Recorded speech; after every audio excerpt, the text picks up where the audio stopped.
نن د یو څو خبرو سپینواله تاسو سره کوم.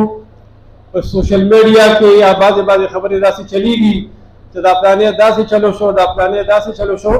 زموږ ګران مشر په 2017 کې یو ډېر میګا پروجیکټ منظور کړی د خپل ډسټرکټ چارسایي دپاره، خصوصا بیا د NA8 دپاره. هغه وخت کې NA8 تر اوسه پورې زموږ په خطو کتابت کې د هغه پروجیکټ NA8 چلیږي. په دې کې ډېر میګا پروجیکټ راوړی و، په هغې کې مونږ افتتاحګانې کړې وې. یو افتتاح مونږ په امیرآباد کې کړې وه، بل هم په کټوزو کې کړې وه، بل هم په مین روډ شمقدر کې د پالوان کلا سره کړې وه. خو د سلیکټډ حکومت د راه همواره کولو لپاره هغوی داسې یو کیلا وکړو چې مونږ باندې د میټیریل شارټ فال جوړ کړو. بس ویل پیپ نشته، په دې کې بیا الیکشن راغی. الیکشن چې څنګه وشو، چا وګټو او څنګه وګټه، هغه ټول تاسو ته پته ده. د هغې نه علاوه دا اوس چې څه راغلي دي، دا زموږ د مشر خان برکات دي چې هغه زوړ فایل زموږ د جنرال منیجر ورنه کور ته راوړو چې جس کا هغه پیسې نور سره پرتې دي، د ډېرو خلکو منصوبون دا شاته پرتې دي.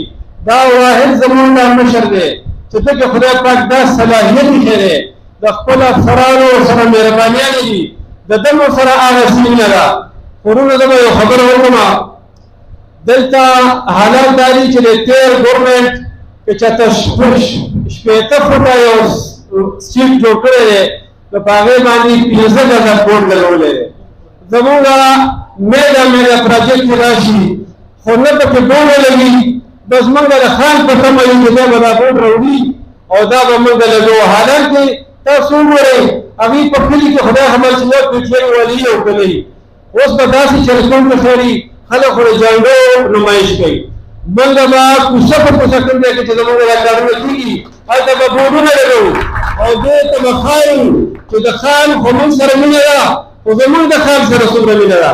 نه زه تاسو هغه د عمران خان کاغذ تاسو ته نه ښودم، زه تاسو ته په دلایلو باندې وایم چې دا هغه پروجیکټ دي چې څنګه راغلي دي، او انشاءالله تعالی ډېر ژر به په دې باندې افتتاحګانې شروع کېږي. زه ستاسو او د خان په مخ کې په میز کې رکاوټ نه جوړېږم. زیاتې خبرې او زیات مبارکانې د هغه خولې کې دي. زه ستاسو اجازه غواړم، ډېره مهرباني.